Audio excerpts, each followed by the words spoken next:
What's up, guys and girls? Jonathan here with TLD, bringing you quite possibly the most important meal of the day. Today I'm bringing you the full review to the brand new iPad 2, which comes in two different flavors, white or black. You can pick this up 16, 32, or 64 gigabytes, and you can either choose Wi-Fi or Wi-Fi plus 3G, and choose your poison with AT&T or Verizon. The iPad 2 features a resolution of 1024 by 768 across a 9.7-inch LED backlit display. On the inside of the iPad, we get a dual-core 1 GHz A5 Apple processor.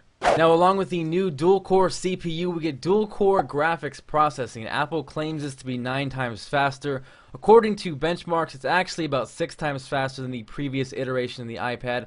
The biggest thing here, though, it's actually almost 4 times faster than the new Motorola Xoom. Very impressive nonetheless. The iPad 2 is insanely thin, coming in at 0.34 inches thick, weighs under 1.5 pounds, and is actually thinner than the iPhone 4. On the bottom of the iPad, you get your traditional Apple 30-pin dock connector, and to the left of that is the much improved speaker. You don't get so much of a volume increase, but it definitely is clearer. From left to right, we get the 3.5mm headphone jack, the built-in microphone, the rear-facing HD camera, which shoots at 720p, 30 frames per second. Just above that is the wake sleep button, and to the right of that is the mute button, alongside with the volume rockers up and down. On the front of the iPad, we get the front-facing VGA quality camera, which you're going to use for FaceTime video chat or photo booth, which will open up right now so you guys can get an example of how it works. The camera isn't great by any means. Don't expect it to replace your Canon or your Nikon, but photo booth is actually a lot of fun. You guys can see me looking like a goofball right here. Oh yeah. You can also look like the YouTube sensation Beaner Kiki 199.52. Now that we've seen some of the pictures, let's go ahead and check out the video quality. Right now we're filming off the front-facing VGA camera in landscape mode using the built-in internal mic. Got a little bit of wind going in the background so you guys can see how that picks that up. Let's go ahead and move it to portrait. And this is kind of an idea of how to look and sound kind of in a FaceTime environment. Let's go ahead and jump over to the rear-facing HD camera. Alright, so we are on the rear-facing camera. This is in 720p. This is Melody. What's up, doggy? Get a super close-up. Say hi to the TLD viewers. You're going to be watched on YouTube. Bless you. So we are shooting 720p, 30 frames per second. Like I mentioned, if you have a good lighting situation, it's going to look pretty decent. To be honest, the camera's kind of stuck in low light, but if you have good lighting, like I said, it's going to look pretty good.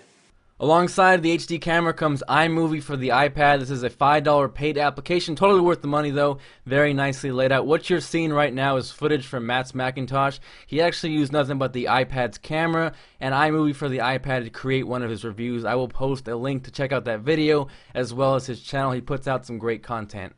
Next up is GarageBand for the iPad. This is also a $5 application, but it's a lot of fun. It's also a 8-track multi-track recorder, so you can see how easy it is to adjust levels on the fly.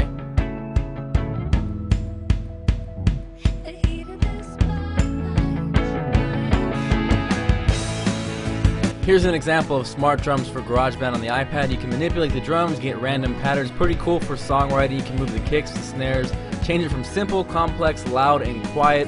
Overall, I had a lot of fun playing with GarageBand. Definitely go pick this app up if you got the iPad.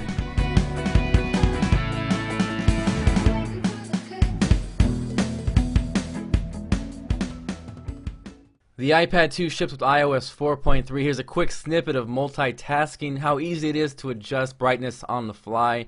Alongside the improved graphics on the iPad 2, you get a 3-axis gyroscope with an accelerometer, so gaming is absolutely awesome on the iPad 2, and there's tons and tons of apps in the App Store. One of the best parts about owning an iPad.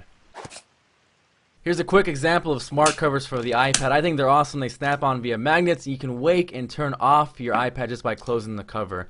Overall, I'd say the iPad 2 is definitely a worthy upgrade if you own the iPad 1. I wouldn't necessarily go run out and sell your iPad to go get this one unless you really look forward to the front-facing or the rear-facing cameras for FaceTime, or you do a lot of gaming because the graphics has definitely improved. The iPad is super light. It feels really good in your hands. You can pick this up in white or black. I would personally recommend it.